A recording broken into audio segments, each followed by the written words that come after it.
नमस्कार शेतकरी मित्रांनो, अवेळी पाऊस व गारपीटग्रस्त जे काही शेतकरी होते, या शेतकऱ्यांनी जे कर्ज घेतलं होतं त्या कर्जावरील व्याजमाफी होण्याची शक्यता आहे आणि त्यासंबंधीचा शासन निर्णयसुद्धा निघालेला आहे.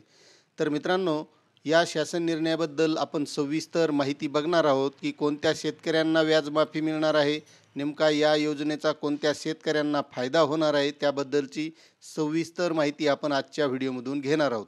तत्पूर्वी मित्रांनो, मी रामेश्वर नवटके आपलं वेणुगंगा टेक या यूट्यूब चॅनलमध्ये स्वागत करत आहे. मित्रांनो, तुम्ही जर आपल्या चॅनलवर नवीन आले असाल तर आपल्या चॅनलला सबस्क्राईब करून घ्या, कारण आपण या चॅनलच्या माध्यमातून शेतकऱ्यांविषयी महत्त्वाची माहिती, जी शेतकऱ्यांची फायद्याची असेल अशी सर्व माहिती आणण्याचा प्रयत्न करत असतो. तर चला मित्रांनो, व्हिडिओला सुरुवात करूया. तर शेतकरी मित्रांनो, अवेळी पाऊस व गारपीट आपदग्रस्त शेतकऱ्यांना कर्जावरील व्याजमाफी या योजनेसाठी महसुली खर्चाचे नवीन लेखाशीर्ष निर्माण करणे, असा हा शासन निर्णय आहे. शासन निर्णय दिनांक 3/1/2025 रोजी निर्गमित करण्यात आलेला आहे. तर यामध्ये प्रस्तावनामध्ये दिलेलं आहे की राज्यातील माहे, फेब्रुवारी, मार्च 2015 अवेळी पाऊस व गारपीट यामुळे काही प्रमाणात जीवितहानी व वित्तहानी झाली आहे. तसेच शेतजमीन आणि शेतपिकांचे देखील काही प्रमाणात नुकसान झाले आहे.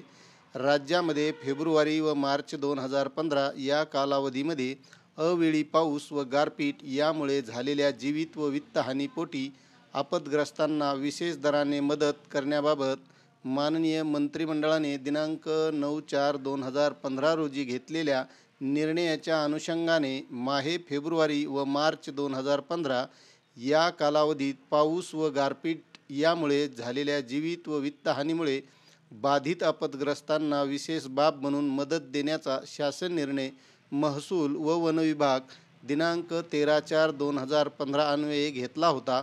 त्या अनुषंगाने सदर मदत देण्यासाठी निर्माण करण्यात आलेल्या लेखाशीर्षामध्ये सुधारणा करण्याचे निर्देश महालेखापाल कार्यालयाने दिले आहेत. महालेखापाल यांच्या निर्देशानुसार लेखाशीर्ष सुधारित करण्याची बाब शासनाच्या विचाराधीन होती. आता त्यानुसार हा शासन निर्णय निर्गमित करण्यात आलेला आहे की अवेळी पाऊस व गारपीट आपदग्रस्त शेतकऱ्यांना कर्जावरील व्याजमाफी या योजनेसाठी खालीलप्रमाणे नवीन महसुली खर्चाचे लेखाशीर्ष निर्माण करण्यास शासन मान्यता देण्यात येत आहे. मागणी क्रमांक V02-3435 इतर कृषीविषयक कार्यक्रम 60 इतर 101 शेतकऱ्यांसाठी कर्जमाफी योजना अवेळी पाऊस व गारपीट आपदग्रस्त शेतकऱ्यांना कर्जावरील व्याजमाफी कार्यक्रमांतर्गत देण्यात येत आहे, असा हा शासन निर्णय आहे. तर मित्रांनो, आपली जर 2015 या साली काही नुकसान झाली असेल अतिवृष्टीमुळे, गारपिटीमुळे, तर आपण नक्कीच या मदतीसाठी पात्र होऊ शकता, अशी ही माहिती होती. मित्रांनो, या शासन निर्णयामध्ये आपल्याला माहिती कशी वाटली नक्कीच कमेंट करा आणि चॅनलवर नवीन असाल तर सबस्क्राईब, लाईक करा आणि शेतकऱ्यांना इतर शेअर करायला विसरू नका. धन्यवाद.